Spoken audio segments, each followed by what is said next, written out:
right. Welcome back, everybody.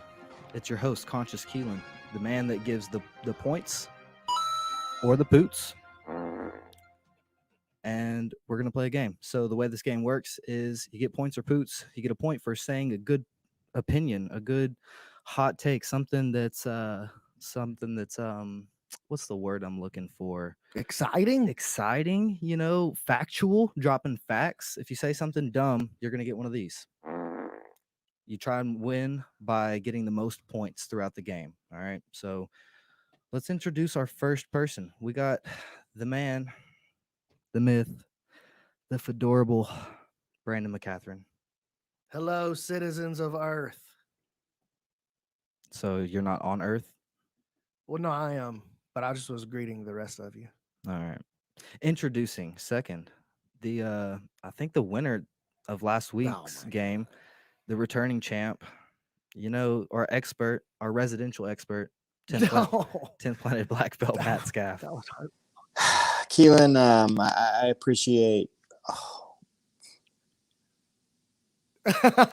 He just died. That's because I'm coming in on my own time. All right. What's up, guys? No, Keelan, I appreciate the shout out. I am here and ready to go for this week. We're talking wrestling, and I've been working my wrestling a little bit. I can't wait to mix it up with the old Jake Elkins.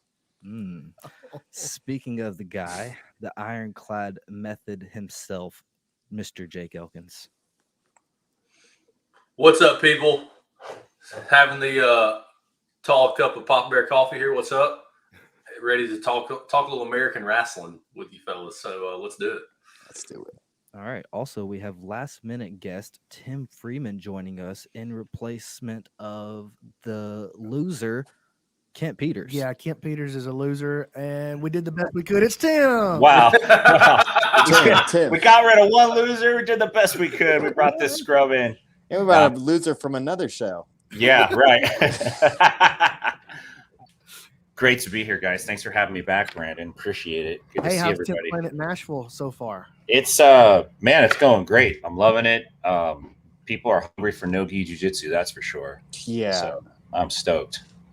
Yeah, well, we're pumped to have you up there. Thank you. And having you so close by. And then for those of you that don't know, Jake runs the Ironclad Academy. What do you call it? Ironclad HQ, actually, down in Birmingham, Alabama. So if you're looking to get some wrestling in, no better place in the country to do it than right there with Jake Elkins, workhorse in Decatur. All right, let's do it, Keelan. First off, new member. New member. April Beverly. What's up, April? All right, I'm sorry, April. Let's check out the agenda. First on the list, we got wrestling and BJJ. So I want to talk a little bit about, where do y'all think the level of wrestling is in the jiu-jitsu community? Do you think that they can stand up in a wrestling match? Do you think it's good enough for the whole street defense thing? Like, where does it fall? Where does it stand? Let's hear from Skaff first. He's the returning winner. Oh, all right, man. This is a tough topic to talk about because you can ruffle some feathers here. Jiu-jitsu, in many people's minds that do purely jiu-jitsu, is the greatest martial art that has ever existed. Ever existed. Why would you do something else? Why would you work your wrestling? Why would you work judo? Jiu-jitsu has all the answers. You get taken down, you go to your guard, and you submit the wrestler, right? Now, here's the big issue, right? And we've seen this is once wrestlers figure out submissions, they become a handful and they start to take out the jiu-jitsu guys, especially in MMA fights. And it really changed the landscape, I think, of the way people think about fighting. Because in the early days, it was like, dude, you've got this small guy in a kimono choking everybody out.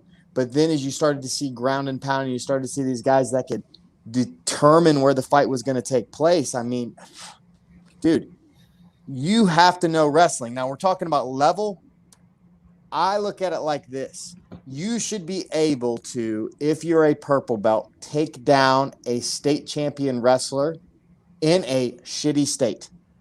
So I'm not talking about the really good, strong states. Like we're not talking about Ohio, Iowa.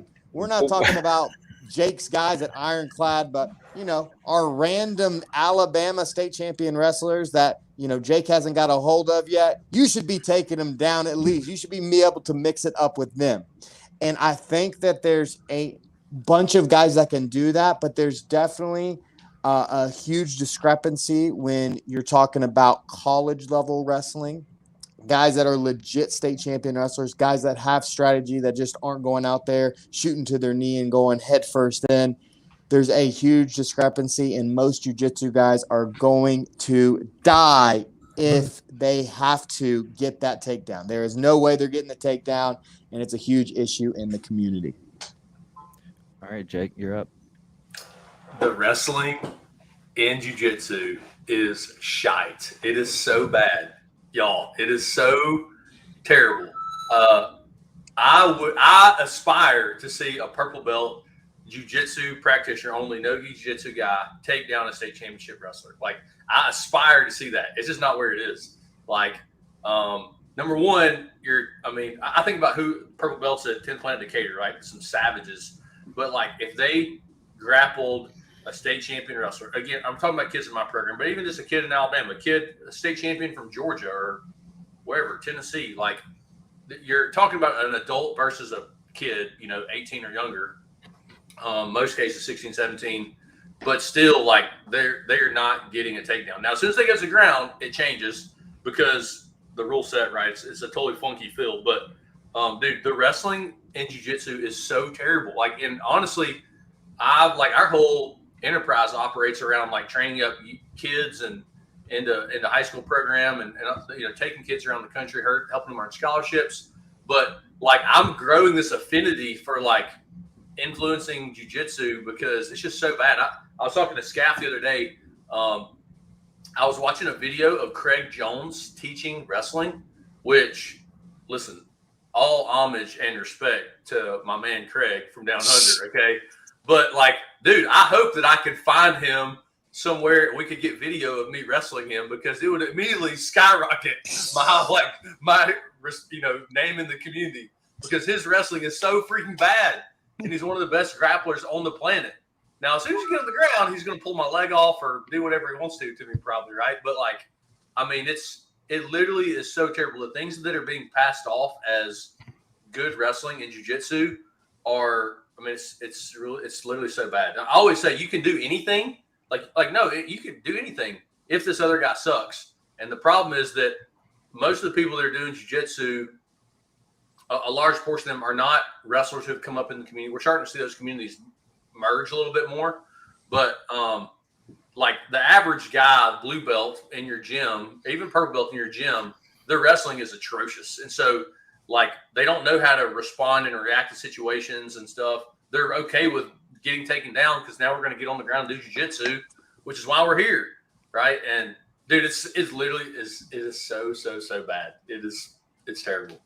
So I totally agree, but I don't know why anybody feels surprised about that.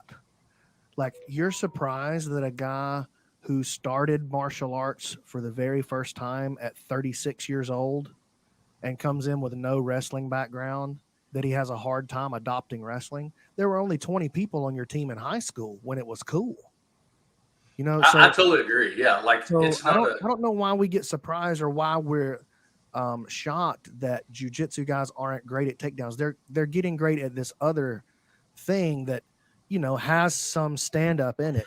And by the way, that 36-year-old guy that just signed up because he's trying to learn something cool and he needs to get out of his wife's hair for an hour while she can think, you know what I mean? Like, that guy doesn't have to face a state champion wrestler very often. In fact, if he ever has to use his jiu-jitsu for anything other than having fun at the gym, he's probably going to be using it against a guy who has even less wrestling than he does. So right. I don't understand necessarily the desire of people to criticize someone because they don't have wrestling for a regular practitioner. Now, having said that, if you're going to compete in, especially Nogi, if you're going to compete in Nogi at any sort of actual competitive level, you're going to have to improve your wrestling. Like, you must. If you're going to do MMA on any level, you must improve your wrestling. You must. So, and in fact, I don't even want to say that you must improve it. I would say that if you really want to be like these days, if you want to be really, really good at grappling, you should start with wrestling. I agree. I think that it's like, so yeah, same. I mean, you take someone who's a hobbyist in the gym, of course they're wrestling. Like, again, there's so many cultural influences. Of course they're not good.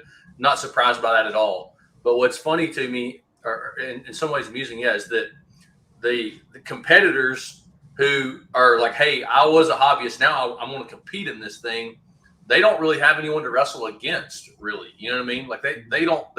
And so the realm of what's possible, or like how good they are, it's kind of like always practicing on white belts. Like you're like, I'm pretty freaking good at this thing, and you're like, no, this is a bad deal, you know.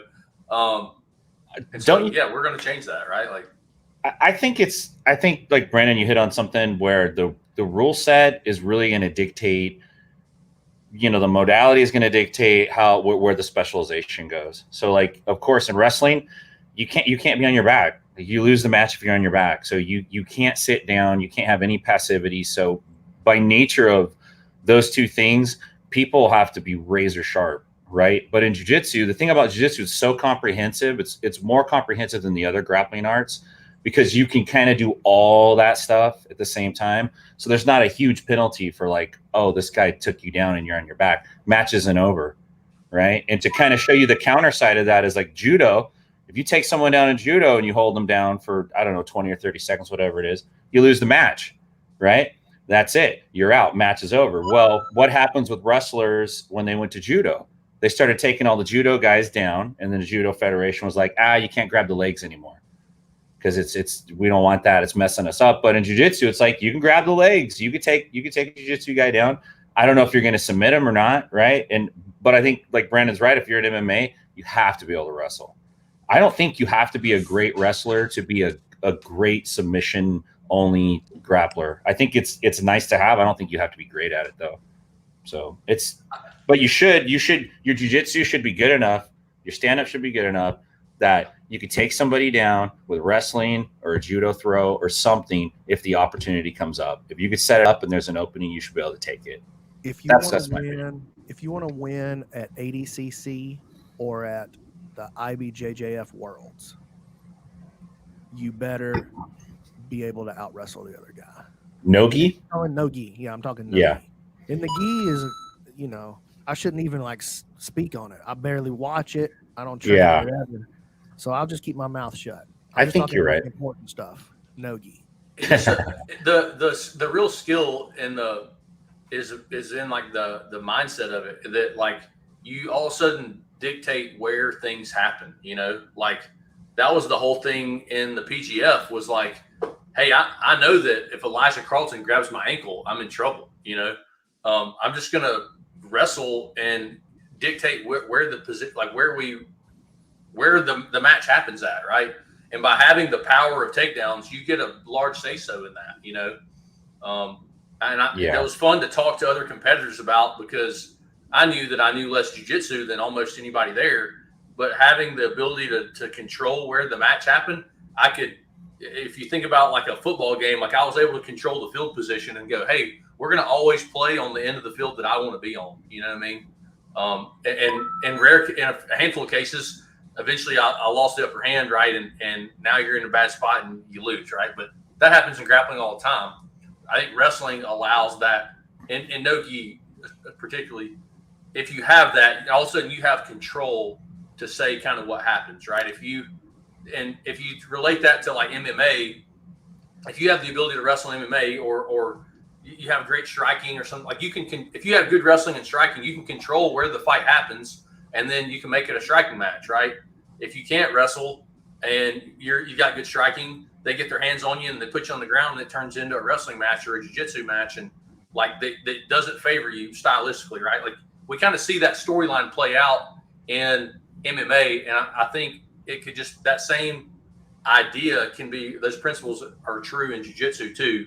It's just a slightly different rule set, right? But I think that the skill of, again, just dictating what happens is what's most valuable about it. So here's the thing. All right, let me say something that might be a little controversial. Okay. All right. Most wrestlers, right, are training 3 months out of the year. Now, again, you've got clubs like Jake's where you've got guys like Corey, who, I mean, he's an outlier. We can't look at Corey. That dude threw me on my head twice. I underestimated him. I saw this 120-pound guy come up to me. I was standing all tall like a triad guy and got dumped on my head. It wasn't good.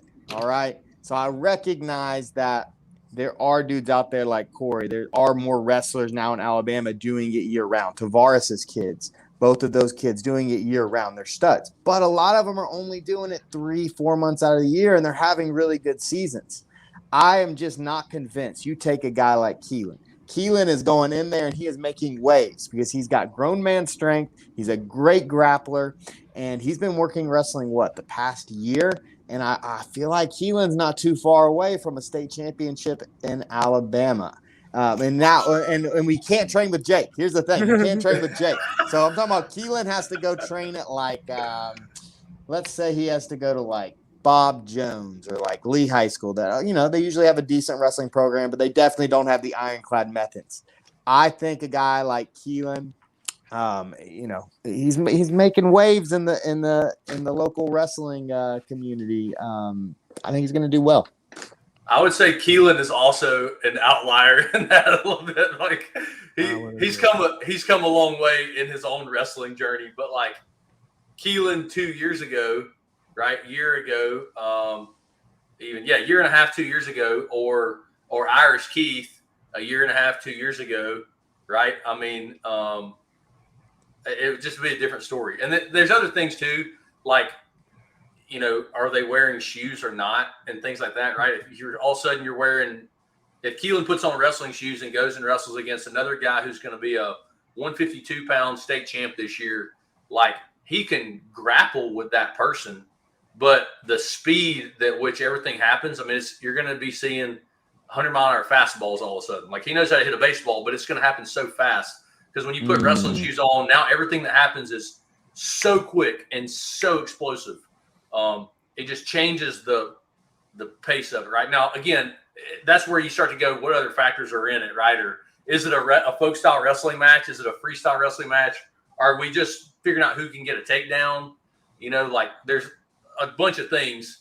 Keelan would make the conversation interesting because he's pretty freaking good, he can. Though. Yeah, he's not the average purple belt at all. You know what I'm saying? I would say the skill level is more like a brown belt. I think when I think about the brown belts I rolled with, I think that is more comparable to a state champion wrestler. And there's a lot. I think that honestly, from a wrestling standpoint, mostly even then, there's a range of brown belts, right? But the when you look at state champions across the country and brown belts across the country, I would still statistically favor a wrestler in a takedown setting in that. But I think that those are more comparable, right? It's closer to 50-50. It's closer to an even matchup. And I would like to see the wrestling and jiu-jitsu improve to where that becomes purple belt. So I hate to break it to you guys, but the wrestling and jiu-jitsu can never improve. And I'm going to break it down for you and why that's true. It can never improve. Now, your ability to get to look like a wrestler on the feet may improve, but wrestling and jiu-jitsu are diametrically opposed to one another. Let me explain something to you. When you sign up to be a wrestler, how does it work, Jake? Do we take everybody from the school that just signs up onto the varsity team? Hey, sign up, come be on the varsity wrestling team. Is that the way it works? They not all make the varsity team. They can all be on the team, but they're not all varsity. Yeah, we're talking about getting in the wrestling room. All right. Now, you're just a regular old dude that wanted to. You want to be in the wrestling room? How do we treat them, Jake? We treat them good or we treat them bad? Do we try to make them puke and try to make them quit? Or do we nurture them along and tell them how beautiful their little hiney is? Yeah, it's pretty brutal. All right. Same guy, same caliber of guy comes into jiu-jitsu class. What do we tell him on day one? We love him. Hey, listen, bro. I'm super pumped that you're here. Mhm. There's 100 other people just like you right out there that are on the same journey that you're on. Take your time. Don't rush it. You don't have to be a black belt tomorrow. You don't have to be a world champion in the next 3 months. You don't have to be a state championship level. Come on in here. As a matter of fact, if it starts to get hard for you, here's what I want you to do. I want you to tap out and I want you to quit. Right. And as a matter of fact, if you start working on this takedown and it starts to feel like your 38-year-old neck is in danger, here's what I want you to do. I want you to have a seat on your bottom and pull guard. Wrestling can never improve in jiu-jitsu because jiu-jitsu and wrestling are diametrically opposed in philosophy, and they're diametrically opposed. I don't even know what the word diametrically means, but they ain't the same. Yeah, I think you're right, Brandon. The training atmosphere and culture is different. The objectives are different. The amount of intensity we give into a period of the year is different. Jiu-jitsu, like Skaff said this too, jiu-jitsu spread out over the whole year. Wrestling, if you're not the state champion at the end of this 3-month period, you need to get out. You didn't work hard enough. That's what it's almost the way we think. Oh, it's definitely that way. I talk, me and my brother TB talk about this a lot, that like the difference in the pace of wrestling training and the pace of jiu-jitsu is controlled by it's dictated by the jiu-jitsu is this lifetime journey. You think you're going, hey, I have 10 years to do this. And most of the time in a high school wrestler or in a wrestler, you're typically talking about high school, and they're going to have 4 to 6 years, depending on, if you repeated 7th grade, like 12 years. But like seventh, a lot of 7th and 8th grade kids wrestle with their high school team. It's a 7 through 12 program. So you're talking about a 4 to 6 year journey, and it's very black and white. It's not like, hey, you did real well, you're improving your skills. It's like, did you get gold or silver, right? Like, and if you got silver, you're pissed when it's over with. You know what I'm saying? It doesn't matter if it's at the World Championships. You're mad when you get silver. You know what I mean? Like, that's a major. It's a major change. And the other thing is kind of like you say, wrestling. Wrestling, the essence of it is that like your body is kind of the weapon, right? The culture of wrestling, which we're slowly trying to change, is that like just go harder, faster, all those things, and that doesn't translate well to a 30-year-old and beyond human, right? 30, 40-year-old guy in there like I don't want to wrestle anymore. That's my job to teach wrestling. I don't like wrestling anymore. Well, the main thing, dude, is in wrestling. The wrestling room is trying to weed out the weak, and the jiu-jitsu room is trying to make the weak strong. Bring them up to a spot where they can get into that kind of environment. That's the main difference. And that's why the wrestling and jiu-jitsu will never improve. The mindset it's not the same thing. Jiu-jitsu is a martial art still. There's still a heavy martial art component to it, and wrestling's it can be. I think wrestling can be a valid martial art, but it's not really presented that way or thought of that way. It's a sport. Correct. There's wins and losses. In jiu-jitsu, there's people, they never even compete. Like, they never compete. It doesn't mean that they're not good at jiu-jitsu. It's just like they just don't compete, They want to be a martial artist. It does mean they're not good at competing, though. Well, yeah, it does mean that too. Which is a different thing. To me, there's people that compete that aren't good at competing. So yes, also true. Yeah, also true. Right here.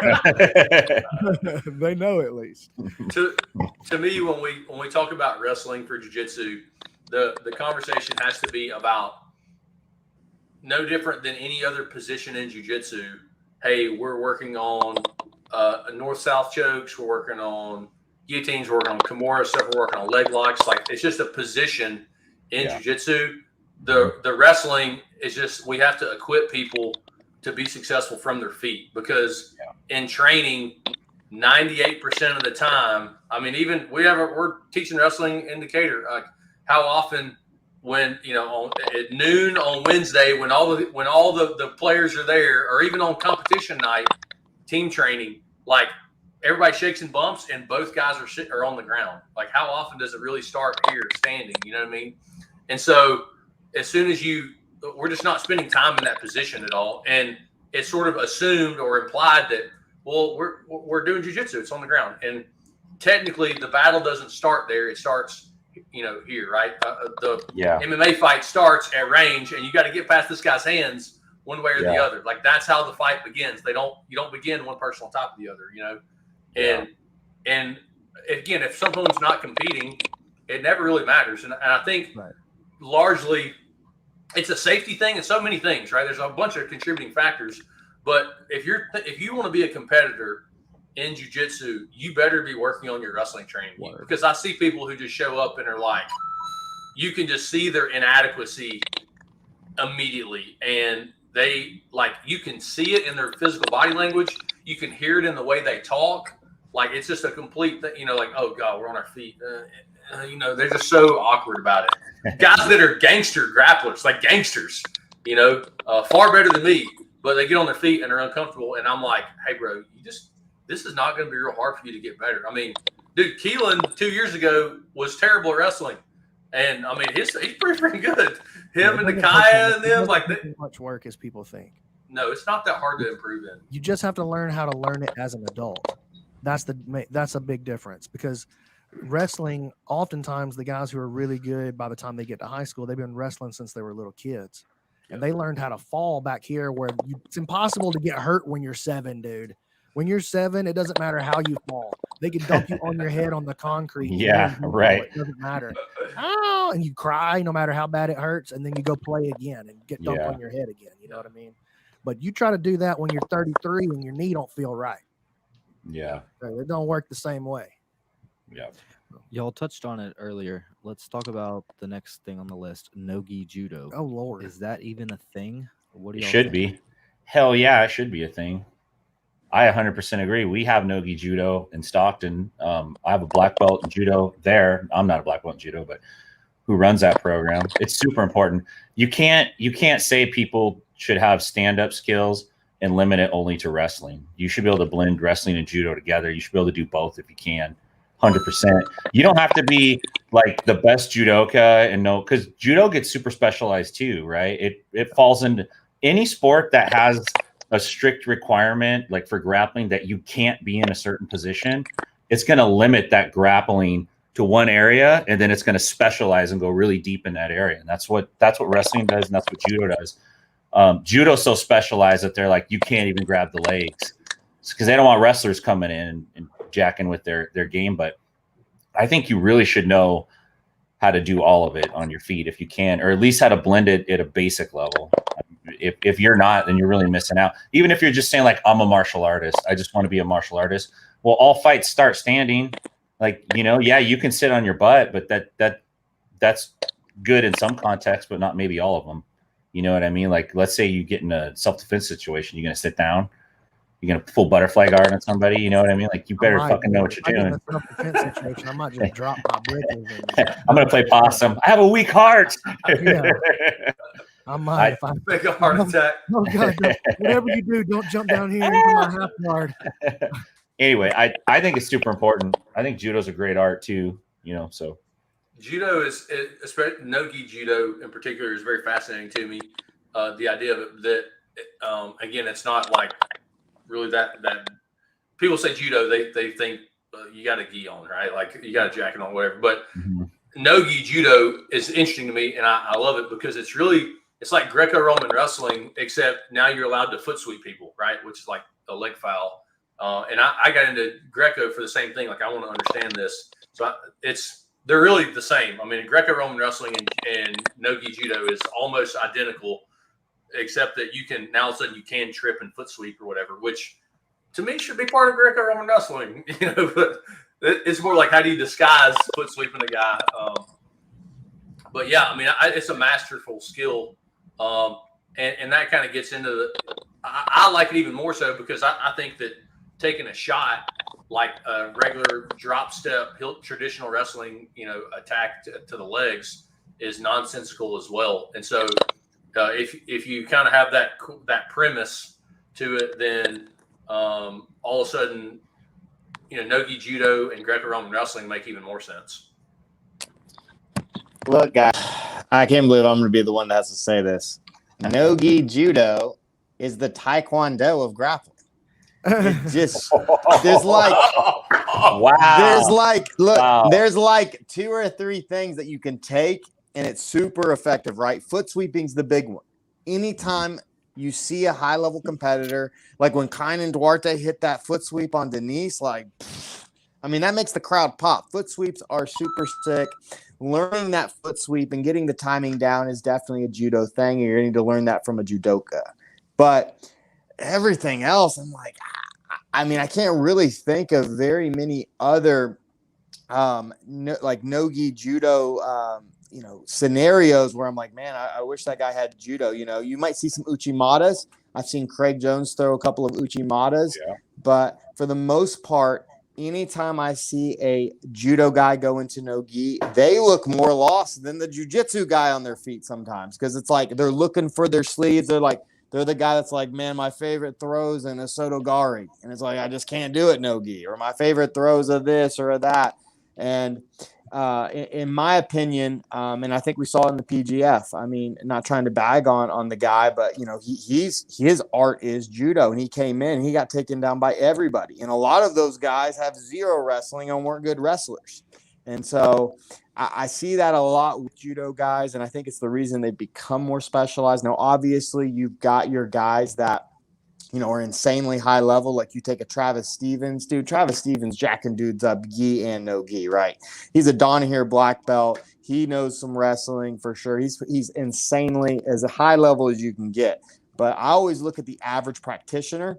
And again, while there's some insane Taekwondo guys that, that the guys like Anthony Pettis, right? He started off in Taekwondo. His leg dexterity and his kicks came from Taekwondo.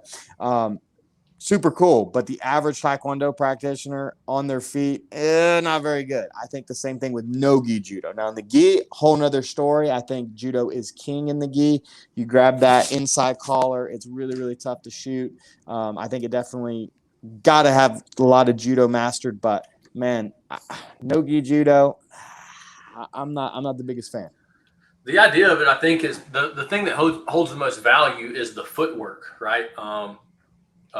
I'm going to say his name wrong, but Khalifa Oliveira, right, is a Gracie black belt, and he came up in Brazil with judo and stuff, and he's a guy that I talk to a lot because we're studying footwork with like Team USA, with like the Greco-Roman team and stuff, and I like consult him a lot of times and ask him about the footwork component of it, because if I hate anything where you have what I'll call false grips. If you're grabbing this dude's jacket, like that don't count. I'm like, you're cheating. That's in the scope that I have. I have zero care if you're grabbing a guy's shirt, like, no thanks, right? But the footwork component of it and the idea, I mean, that's what the foot sweeps are. It's understanding Kazushi and whatever, and the foot sweep. But like, and so if you're only talking about footwork, but also like that's kind of everything, like it's only foot sweeps, but technically you're vulnerable for a foot sweep at all times. Your foot's on the freaking ground.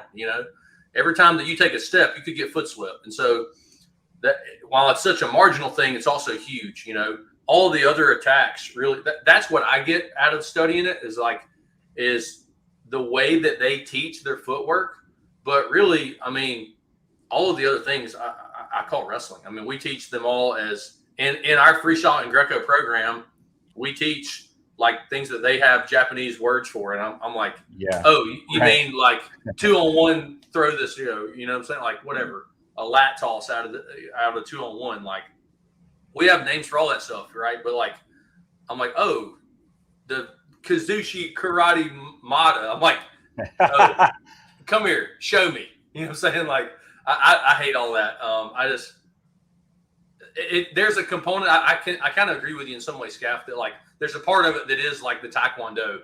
I think there's a lot of value. There is incredible value in the footwork component of it, and I've been studying that again for a lot of reasons. But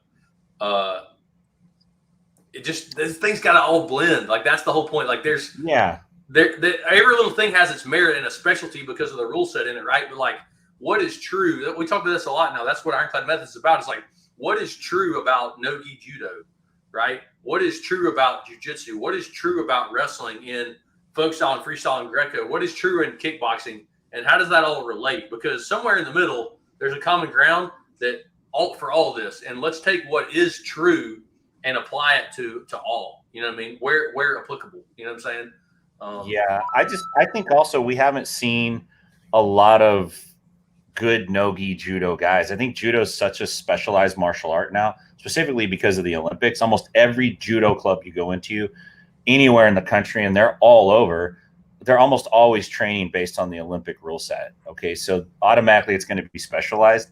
And a judo guy doesn't necessarily want to go do jiu-jitsu because it to them it's like, we got the jacket on, I could just go do judo, right? But wrestling guys will wrestle against Nogi grappling because it's similar. There's a connection there, right? So to see a good judo guy take the gi off and actually learn the handles and play the game, I think they could totally be great at it. And we see it in MMA. We see a lot of successful judo techniques in MMA, but I think it's because striking's involved, clinching's involved, and off that clinch, it's just like it's Greco, right? You got all your work is there, and then when you add the cage to it, that's a whole nother element. You see lots of uchimatas and oharigoshis and all those trips off the cage. Obviously, we don't have that in submission grappling, but I think if you take a guy like Carol Parisian and you put him in a sub-only event, he's going to throw somebody, 100%. Ronda Rousey's just going to throw somebody. There's just not that many people that are that great at Nogi Judo. I don't think it's like Taekwondo, though. I think there's just not enough people really doing it. It's just too dependent on this. Judo's just too dependent on grips to translate over to like ADCC wrestling. I don't think so. I think so, man. I mean, I think we get an opportunity to see it. I think it's the same argument as when we're talking about, does the majority of jiu-jitsu in the gi work in MMA? Yeah, I think the grips, not the philosophies. Listen to me. I'm talking about the techniques, Yeah. not the philosophies, because the philosophy of judo is the same as the philosophy of jiu-jitsu. Yeah. The ideas are the same. So I'm not talking about, is judo a worthwhile martial art? Yes, 1000%. I'm a believer in judo, and I think judo works, especially if I've got handles.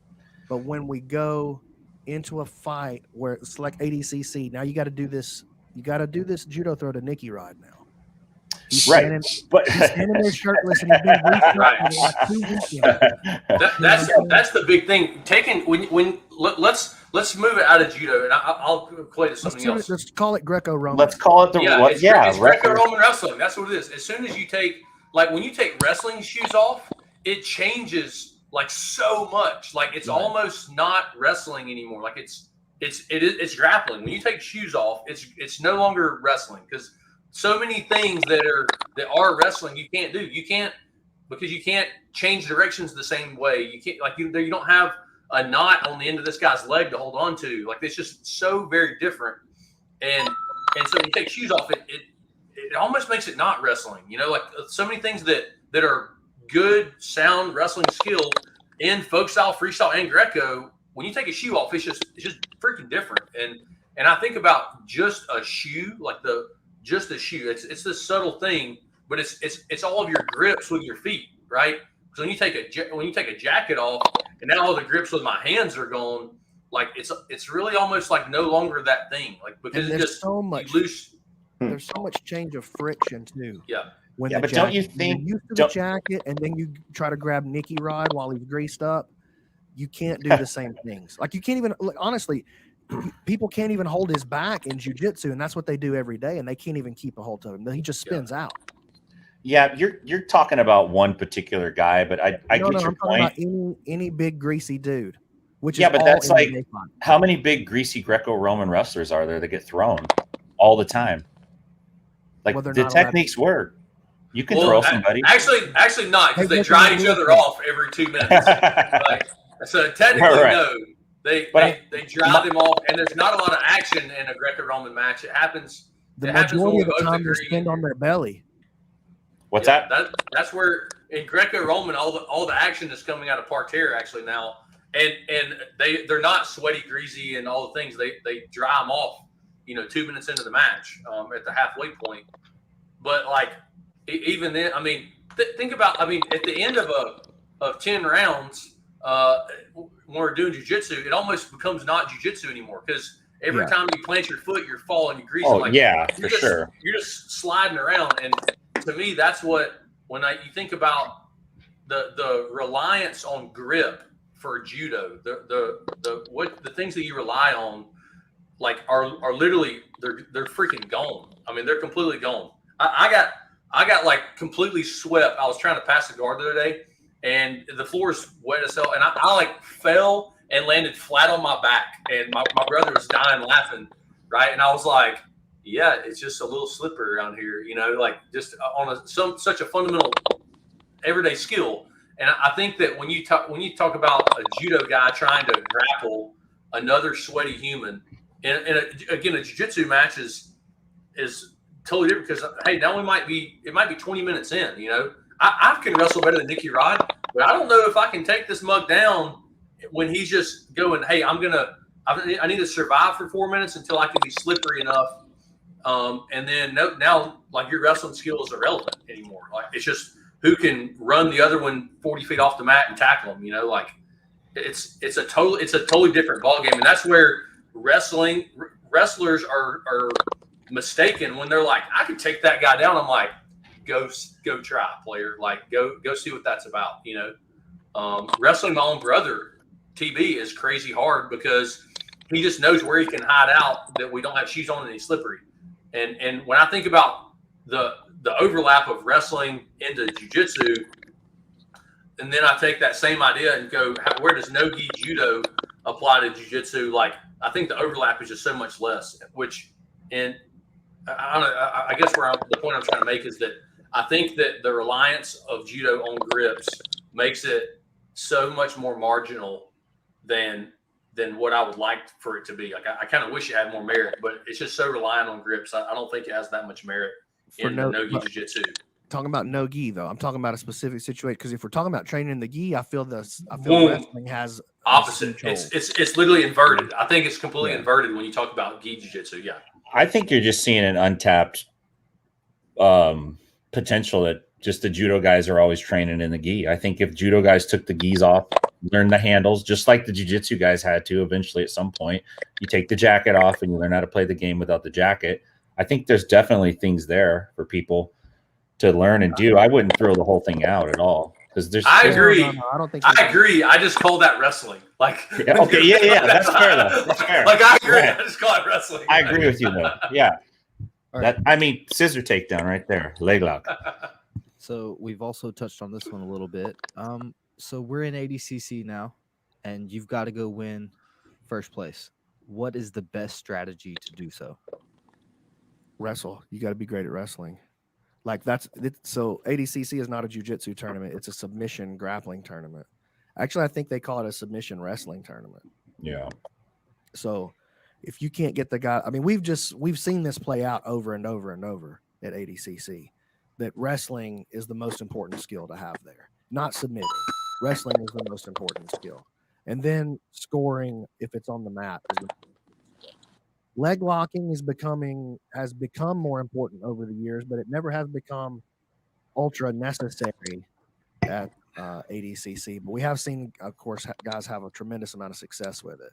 So like Lachlan, for instance, he hasn't been coming out and showing his wrestling acumen, but he has come out and showed his leg locking acumen.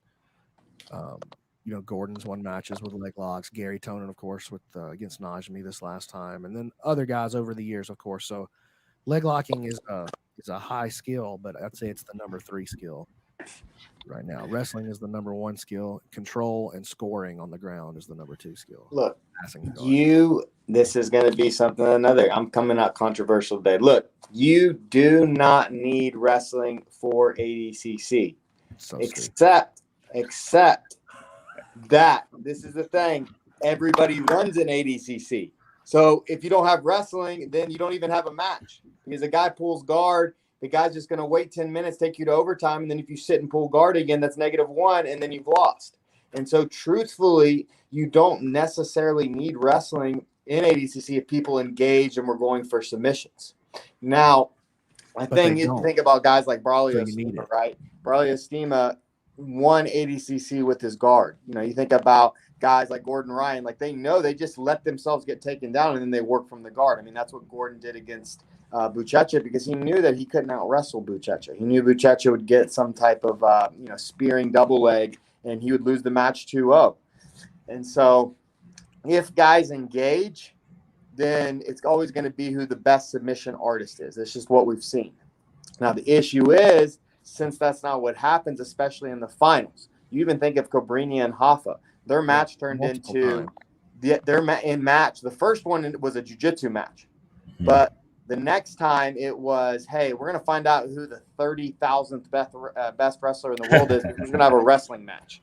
And it was like, dude, this is not what we want to see. I don't want to find out. Like, you guys are both, average wrestlers at best. I mean, I'm sure they're pretty good wrestlers at that point in their career, but they definitely aren't. They're getting smoked by anybody that's a high D1 guy. But yeah, it's not anyways, you need it to win and play the game. But I think to make a name for yourself and to really, truly stand out, you don't need it. You need to be a submission artist. You need to be focusing on your submissions. I think per the rule set, again. You got a point and a point. Per the rule set, you may not have to have wrestling, but per the strategy, you do. Like, per the strategy, you do. Because, like, again, you have the ability to control. Now you have the say-so. Like, Buchecha has better wrestling, and Gordon goes, well, I can't wrestle anymore. Like, I have to concede that I'm going to lose that battle, and now my only choice is to be a superior grappler, right? Like, I need to pull your leg off or whatever, right? But, like, you have the choice to decide. You dictate that conversation if you can wrestle. And if the other guy is stubborn in that, and then it naturally becomes a wrestling match, which is why tactically you've seen that play out, right? It turns into a freaking wrestling match because Nicky Rod goes, hey, I'm not better at jiu-jitsu than Cyborg or whatever the heck, and so he just wrestles the guy. Who did he beat? Not no, he beat Cyborg. Was it Cyborg? Okay, yeah. Let's see the first 5 minutes. Is it 5 minutes or 10 minutes of an ADCC match? There's no points, right? Yeah. Either during the finals is a 20-minute match. So if I sit down out of the gate, there's no penalty for that. Only in the finals. In the finals, you can't do it at all. You can't do. Oh, I see. You can't sit down at all in the finals. Yeah. So negative no matter when you do it. Even if you sit down in the beginning, well, what if somebody takes you down? Is there points? And there's no points, right? No, not at the beginning of the match. See, I think not allowed to sit guard because that's for babies. That's their thinking.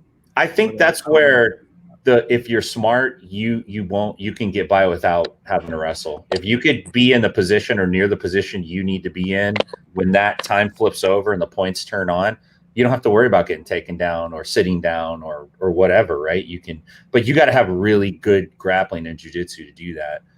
That's just, I think jiu-jitsu is like such a big martial art. It feels like the players get good and then somebody looks for an edge and they go out over here and then the whole art starts to shift with them and everybody, oh, it's wrestling now. And oh, it's leg locks over here. Oh, it's this over here. But it's kind of like it's always shifting around. I think it's really hard to say. That's normal to see in sports, though. I mean, you think about, let's just look at like football. Like it used to be that Alabama's football team was 3 yards and a cloud of dust on every play. You know what I'm saying? We're going to run the ball up the middle, and we don't even need a real quarterback. We're going to win the national championship without a quarterback. Right. And we're just going to smash you at the line, and we're going to take 3 yards every play. You know what I mean? And then we're going to win the game 24-6. But as it's not all good. Of the sport evolves, and they try to make the sport more exciting and more palatable to the viewer, to the consumer, the offensive output has to come up. And so the meta in the game shifts. And now Alabama, the same team, coached by the same coach, wins games 56-41.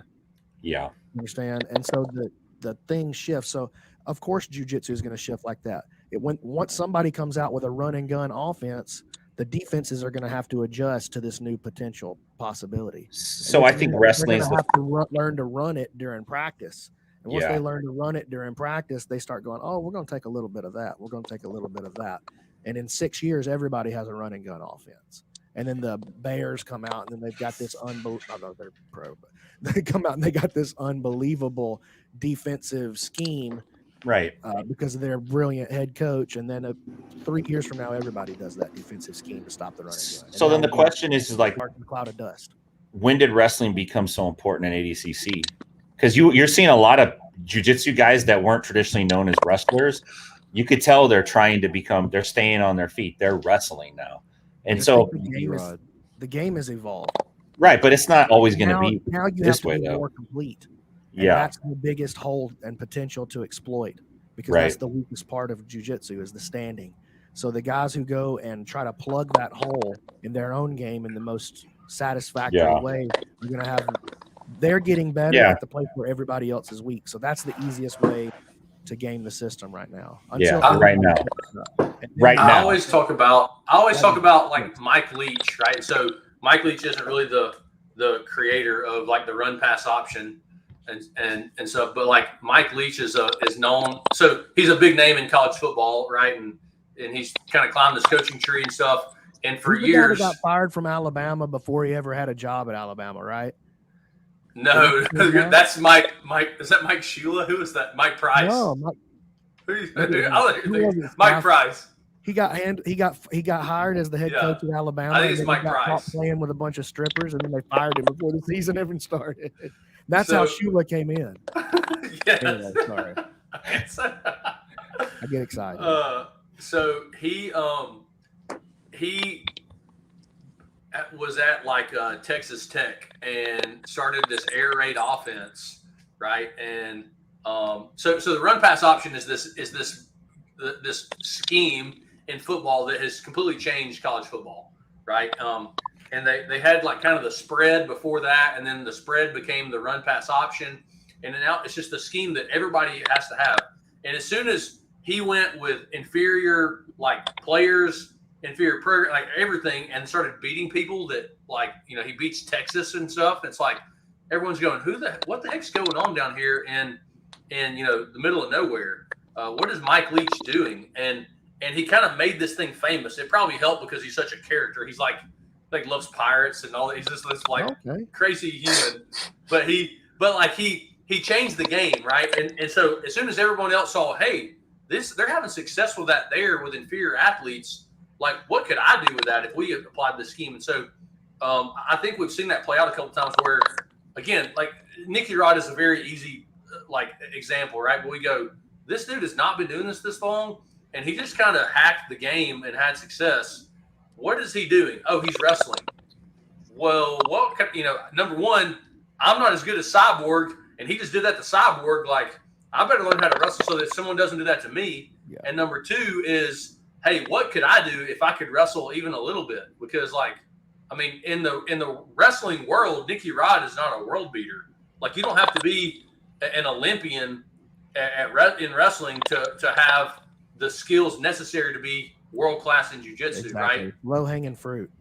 Yeah, so you can be like a college, like maybe a college starter in a Division II, Division III room or higher. If you wrestle Division I, your skills for wrestling are already high enough that you could go and compete in ADCC with your wrestling skill, right? In not very long, you know what I'm saying? Like you said, it's low-hanging fruit. So I think the other people just saw the impact that was having, and everybody jumps on board. Now it's become wrestling in jiu-jitsu has become the run pass option scheme that we see in college football. All right, y'all touched on it. D1 wrestler. You got a D1 wrestler that walks in your gym. You can only teach him one submission. What is it? Triangle choke. Triangle choke. Key lock. No, triangle choke. He can do it from everywhere. Every position. He can already take the fight to whatever position he wants.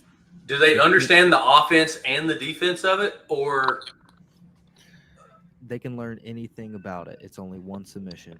All the things. I'm teaching can openers and key locks. Triangle choke. If I could just download, hey, I get to download one complete skill set into this wrestler, and now you have to go and do this thing. I would download leg locks into their world and then let them continue to be what they are and everything else, because they're going to figure out how to choke someone pretty quickly. They're going to Kimura people. Like they're gonna learn how to armbar. Like they're going to figure out how to manipulate an arm and a shoulder pretty easily. They know how to front headlock and stuff. They're going to figure out how to choke somebody. Rear naked choke is a little different, but like whatever. They're going to advance through those other skills pretty quickly. But leg locks are super foreign to them. It's a totally different mechanic, and it's kind of their Achilles heel, quite literally, right? And so I would download leg locks into their game and let them fast track through everything else. I think that's a cheater answer, though. No, you gotta take that coin away. It's only because you said one submission, and leg locks are like there's a bunch of leg locks. It's a vast Fair. system. Fair. There we I'm go. gonna That was I me. got That called was me. You went for the appeal. I got shot down. Oh, that's so funny. I would teach like a Kimura. Like I think that's what I did. Coming from wrestling and getting into jiu-jitsu, I just Yeah, but we want them to Obsessive get good. touche. Can opener from closed guard, man. That's the move. Look, Triangle the choke's the answer. only real answer because it requires you to learn how to play off your back. Yeah, but they're never going to play off their back. They're a D1 wrestler.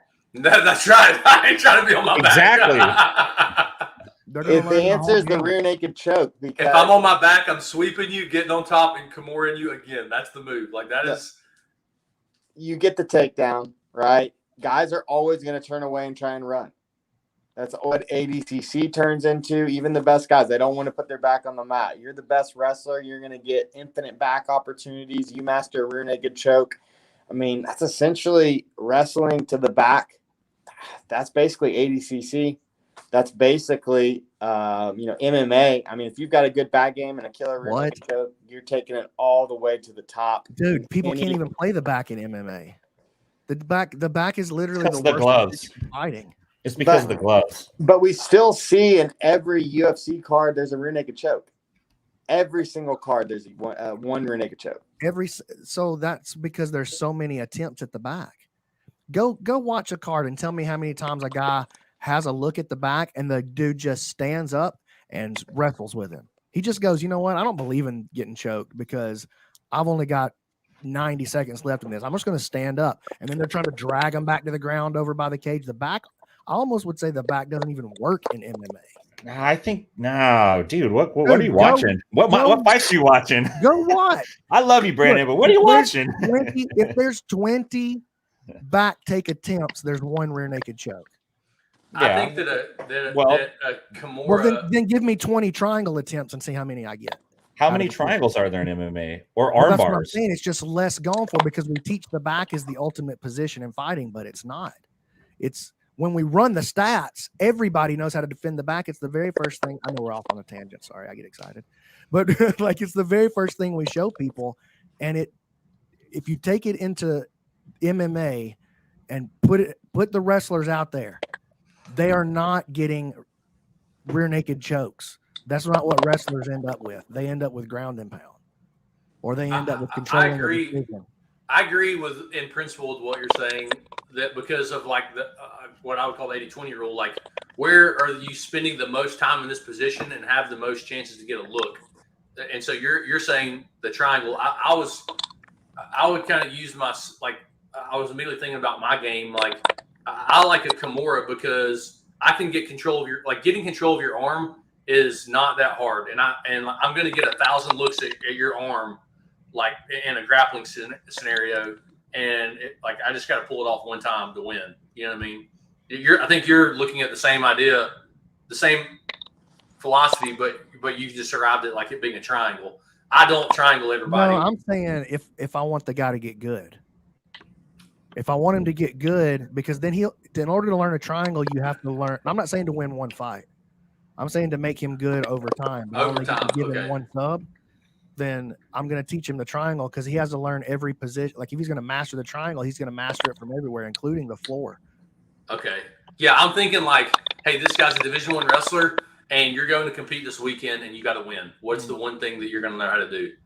That's kind of what I was thinking of. As fast as possible. All right. I'm just crunching in the mic like an idiot. What's wrong with me? It's your show. Yeah, that's a good point. All right, guys. This weekend is. I want to go back to the back situation. I want to know what MMA fights are watching. Dude, listen, here's what I'm saying. You're ignorant. Dude, everybody That's the gloves, dude. The gloves. The gloves can't are choke people. The gloves. Yes, the gloves mess it up. I agree. And two, I think you're seeing guys get to the back, but they're not necessarily skilled enough to keep it. When you see a good grappler get to the back, they keep the back in MMA. I mean, dude, this is the same argument as well. That's why we don't see rubber guard, because people don't actually know how to do it. Okay, maybe that's true, but the rest of the community doesn't think that's true. You know what I mean? Yeah, but you see way more rear naked chokes in MMA than rubber guard submissions. Yeah. Way, it's not even not even close.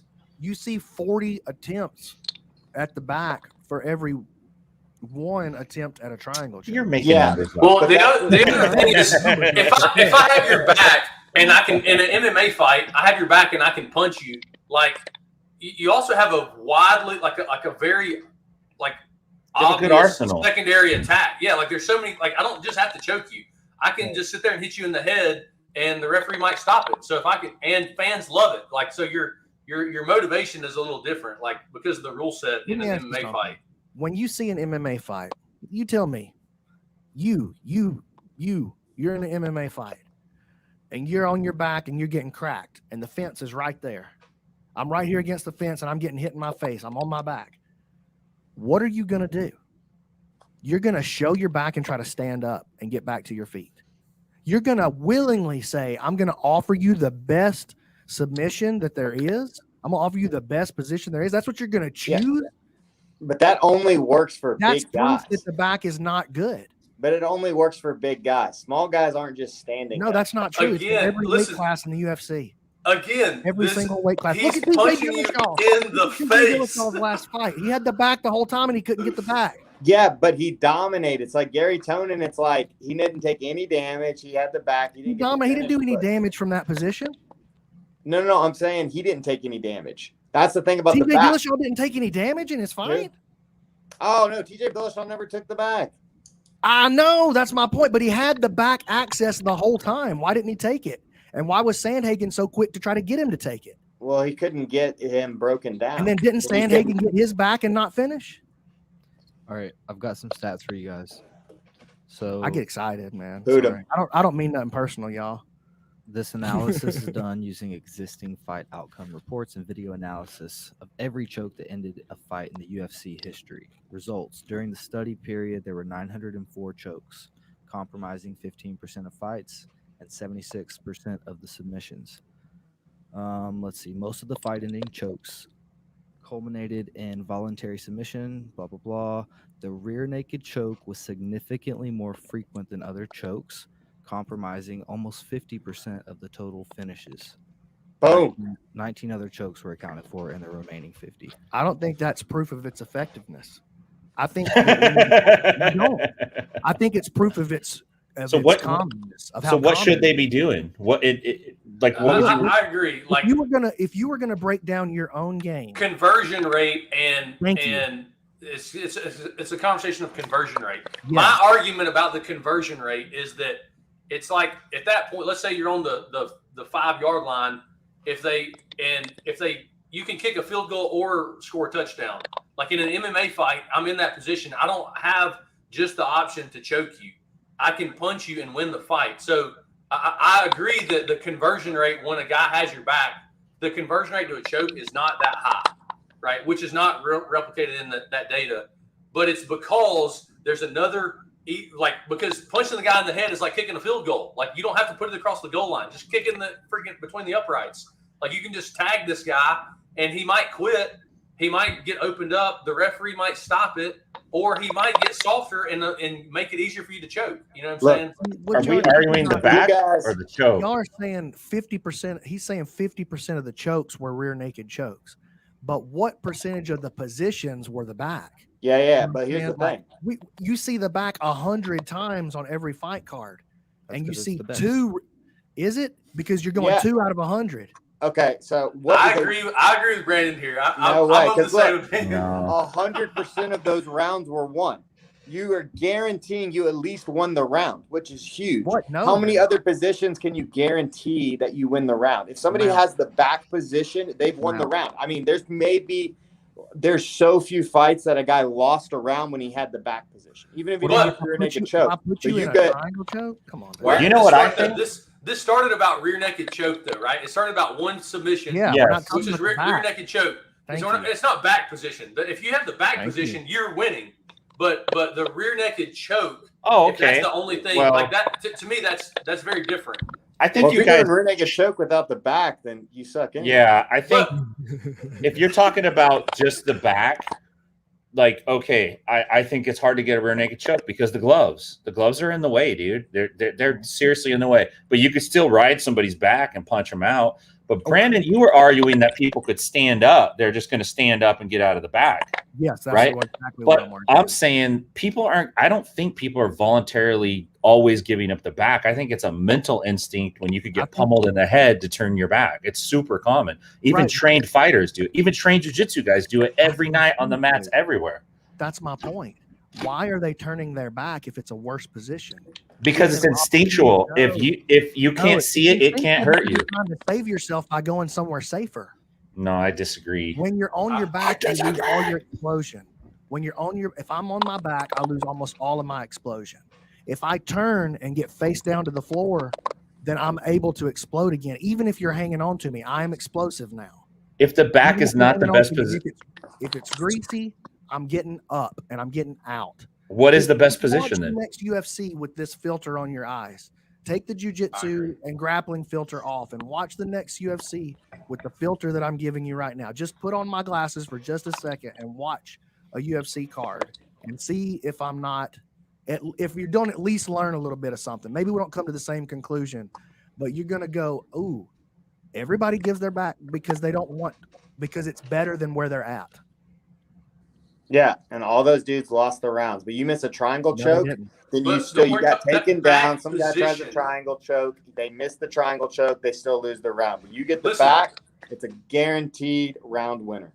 These are two different arguments. The position and the submission are not the same. If we're talking about position, like then leg locks is a position. See, or Brandon's talking about the back. Is a position. Back is a position. If you only get one submission, that hey, you get here and or whatever that I'm going to focus on. There's not a good enough conversion rate in rear naked chokes, and again for jiu-jitsu, for grappling, and for MMA, they're going to have different data pools. But the rear naked choke, the rear naked choke does not have a strong enough conversion rate, in my opinion, to justify it as the one tool that you have in MMA because of gloves. But there's a lot of contributing factors. I agree that the back position is dominant, but there's a whole bunch of things that come out of back position, and the choke is just one. Like because I could choke you or I could punch you in the face. But worst case scenario, I should win the round, which is kind of your debate, Skaff. But again, that's back position. That's not isolated tool, which is the choke. I disagree that the back position is dominant in MMA. What do you think the dominant position is? Mount. It's not mount because no, it's not mount. They're turning their back. Any moment you can turn from the mount to the back. So which is a progression. That's right. That's why mount is more like they're going to bail to give you the back, which is where you want it. Like, I'm more advanced. Like I'm ahead of you. Why would a guy who refuses to quit at anything give you the back in favor of where he's at? Because he knows if he can get back to his feet from the back, because he's from giving the back because he's explosive. No, but that's how weak the position is, because at any moment you can determine, like that's how weak the mount is, because at any moment you can turn and give the back. That's why it's up higher up the chain. It's because the back is the ultimate position. Because at any moment a guy can just go, I don't want to, I'm going to keep moving down the rabbit hole until they're dead. That's a superior way out. Fighting position. The back is turtled. Position. It's safe. It's safer. It's no way. Here's why we love jiu-jitsu. Keelan is pretty safe giving up his back. Like Keelan pooted me, but he knows the truth. He'd rather somebody have his back than have the mount. Tell me the truth, Keelan. But I also feel like if I'm mounted, I'll just stand up there too. And the process of standing up is partially giving the back. Hold on, but I can punch you in the face. Yeah, and so now I'm for sure I got to stand up quicker. You got to stand up now. But I'm standing up from back or mount. They're both the same. You're going to eat them. Mount literally doesn't work in Nogi against a super strong, athletic UFC guy. No, your mount doesn't. I agree. I think their back control. Peep that mount dominance course. Listen to me. Mount dominance. There's a reason jiu-jitsu guys love the back. And it's because it's jiu-jitsu's best option. to win the fight, but it's not the best option to win the fight. It's the best option jiu-jitsu presents to win the fight. And if No, I jiu-jitsu had a disagree. better mount, and if jiu-jitsu practiced their wrestling more, and if they practice staying on top and punching and delivering ground and pound more, then they would understand what the wrestlers understand, and that's that the back position isn't real when you put the hooks in MMA. That barely exist. Now, taking and controlling someone from the back and from the standing position, give me 2 underhooks and put your hands on the ground and let me start cracking you in the mouth. Hey, I like that. But the back is just the best jiu-jitsu option. It's not the best option. We're gonna have to agree to disagree here. Watch me at UFC. With I'm these agree. guys I'm on, with let it. me see. I concur. Yeah, strongly agree. With me or with them? With you, Bmac. Thank you. Strongly agree. Strongly agree. Yeah. Even agreeing with me, you got booted on. They don't want to hear it. But listen, Keelan's in charge of the poots over there. The mount is a more Keelan advanced knows what he would position. do. No You way. have to- Because look, in the mount, look, our Search your hands, heart. they articulate this way. Our eyes see in front of us. But you're Any stuck kind of fight, in that you start position. making angles, you're not stuck because you could just do this and give up your back. You But can't, why? But that's the you whole can't get point. me You would and rather control me the back. be. You would rather me be on your back than be on your chest. You would rather me be on your back. Like if I mount Keelan, he's like, "No, dude, f this. Let me Correct. turn down hard and give you my back." correct. Which if you choose it as my opponent, if you're choosing to put me there, by default, it has to be an inferior position. It is inferior because everybody chooses it from where they're at. But even if I wanted to choose to give up something else when you're on my back, Hey, I it's tell so you much what. harder. I tell you what, Keelan. Let's go run the experiment right now. I got one hand. Let me take your back, and then you just stand up, and then let me mount you, and you just stand up. And I'm allowed to hit you with this one hand right here the whole time. Which one? The you problem think's gonna is play out? the process of standing up out of mount looks like giving your back, but it's still just standing up. You can stand up out of both. I can People hear do that so- I'm argument. just roll I can you. hear that argument. If I'm mounted, for you to stand up, you have to Yeah, I'm go getting stressed, back boy. Look at through that position. Like if you like the back position so much, it favors you. Like, hey, I'm gonna get deeper into your territory, so that you have to walk back through this fire that is my back mount, right? That is back control to get out of here. Like I want to mount you and then go, hey, come back into this trap over here, right? You think this favors you because you don't want to be mounted. I would walk you back into my preferential position, but like, it has to be like more advanced. It's closer to pinned than anything else. The only other thing would be if you had back control and have him like literally back mount. Now his chest is pinned to the mat, and you have your hips in, and he can't get to his side. Now we could argue with that a little bit, but I'm talking about mount pressure on top. He is stuck to the mat. You're winning. I think give Tim one last chance at it, and then let's call it because I know Skaff's got a 3 o'clock. But he's got. Yeah, I just disagree. That's all. I think that the back is the top of the food chain, no matter what kind of fighting modality you're in. Keelan is the worst, dude. He poots me no matter what I say. Yeah, you deserve it, man. He loves him. He loves him. All You right. got bad ideas about the back, Brandon. I'm telling you can borrow my glasses. You're gonna change your tune next time. I'm gonna keep my eye out for it for real, and I'll come in and I'll I admit didn't believe it at first either. I'll admit if I'm wrong. That's a big I if didn't though. believe it at first either. I didn't, man. I had to have my eyes open too. All right, I want one word answers. Who is going to win, Jake Paul or Tyron Woodley? Paul.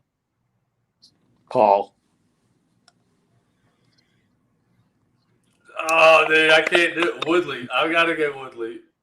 Woodley. Oh, we're 50-50 here. I'd say it's a Cardano bet. Dude, it Who's sounds trying to like- jack that Cardano? Okay, I'm gonna throw it off. It's no longer 50-50. Woodley's gonna put him to sleep. Woodley That's my- wins. That's I don't my- feel confident in saying Jake Paul, but you asked me for a quick one, so Yeah. This is where we see that he's human. I think Paul's taking it seriously, but I don't know. Woodley's been in some real serious battles. I know it's a different type of stand-up, but I don't I don't think know if- Woodley's put him to sleep, but Woodley's winning. It's a boxing match. How often do people go to sleep in boxing? Yeah, and Woodley's fast and explosive. Like Paul's been fighting guys that don't quite have the same Woodley. power that he has. The wrestler's winning, bro. I think so. Especially if he could grab the ropes. That's right. All right, let's tally it up.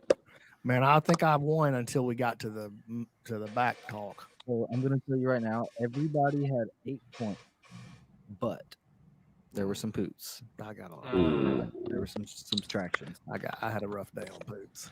Brandon had multiple. He's the only one with multiple. Yeah. Therefore, he got last. Yeah, it was tough. Skaff had 1 poot today. And then Jake and Tim both tied. What? There were no poots for Jake or Tim.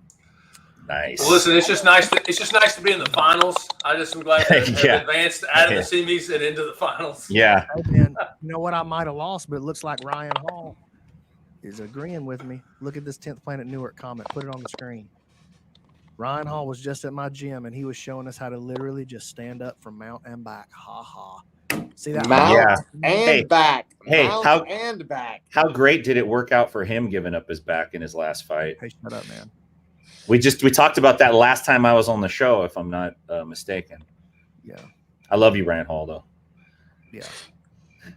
I just got some crickets. Oh. Dang. That's right. Dang. They was quiet. They was quiet when Ryan came in with my back. You know what? Ryan had my back just now. That's what that was. All right, so Tim, Jake, you both get to tell the people what you want to tell them. That's your rightful Disgusting. right as a victor. Just you tell them anything you want about anything? Man. Oh, You're up. great. Well, I'll tell you this. Bmac is a stud. 100%. Thank you for having me on the show. I super appreciate it. And if I'm going to tell you anything, I'm going to tell you need to come to 10th Planet Nashville if you're in the area, because that's what's up. That's all I got to say. All right. Jake, what do you got for the people? Dude, honored to be on the podcast with so many killers. You guys are all freaking awesome. I will say we dropped today, about a half hour before this podcast started, our Ironclad coaches course, which is like how to think about your grappling and positions, everything else for both jiu-jitsu and wrestling coaches. Had some black belts there present for it, a bunch of really serious coaches. We've been working on some of the stuff with with USA Wrestling, the coaches of the world team stuff. It's gangster information. Go pick up that course and change the way you think about your grappling. All right. Well, thanks, people. Bmac, one more question before we exit. What's the next instructional? You got a ton of us hooked, says Derek Chilson. So I'll break some news for you. The next instructional from me won't be me. It'll be Nathan Orchard arm drags. Sick. Nice. All right. I like what you're doing. Well, thank you for joining us. Later, guys. Of Around the Mat.